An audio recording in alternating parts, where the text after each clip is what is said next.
My name is Bryant Taylor. I'm a third-year PhD student in Indigenous Race and Ethnic Studies, or IRIS for short. I'm originally from Oakland, California, moved to Eugene 3 years ago, so yeah. So my research focuses on Black queer homemaking practices, looking at how Black queer folks archive and document experiences of home, specifically through objects, specifically through ephemera, and looking at how these objects, which are considered transient, unimportant, difficult to kind of catalog in terms of archival studies practices, are actually really, really important and valuable to the people that hold them. And understanding that value is really crucial to understanding Black queer experiences of home broadly, but also very specific, unique personal experiences as well. So thinking about the objects that people carry with them that to the outside world will be deemed as unimportant. So that could be a photograph, that could be a letter, that could be a baseball ticket. And a lot of the times people keep these objects because they hold some sort of memory attached to either an experience that they had or a loved one or something.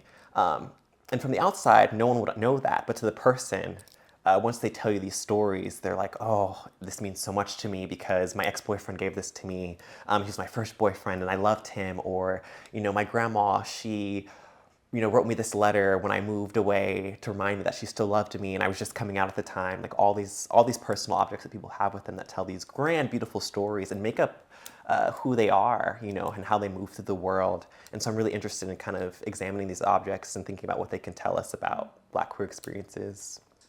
I'm definitely hoping to inspire more conversations around like homemaking as a practice because it's not easy. I think a lot of the discussions around home is that everyone has one.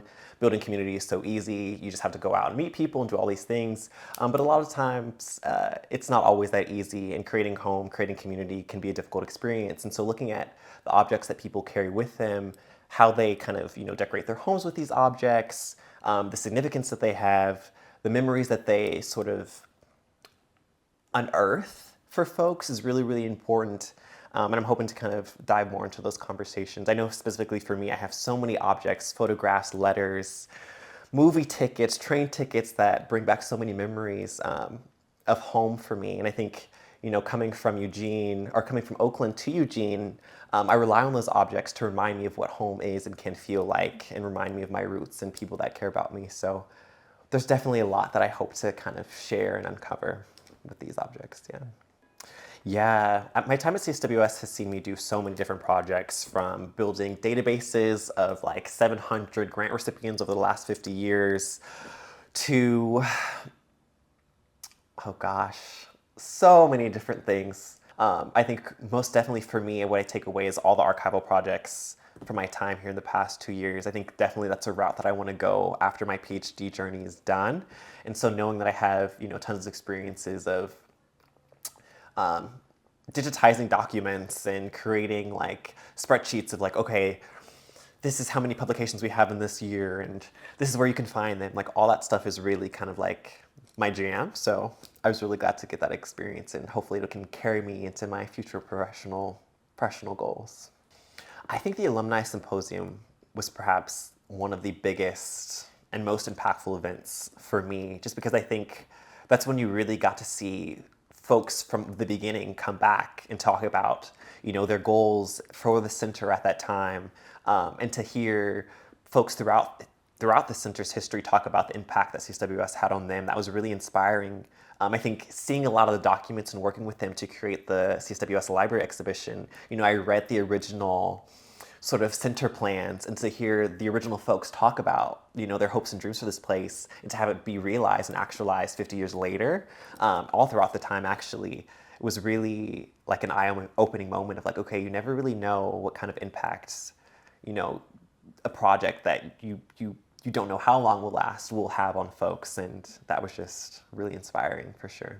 I think to me, feminist futures means freedom. I think a lot about the original goals that the women had for CSWS at the time, and they had so much creative freedom to create their vision. And I think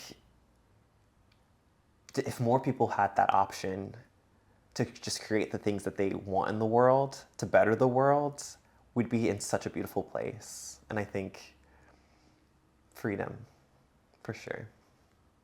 So I'm a huge gamer.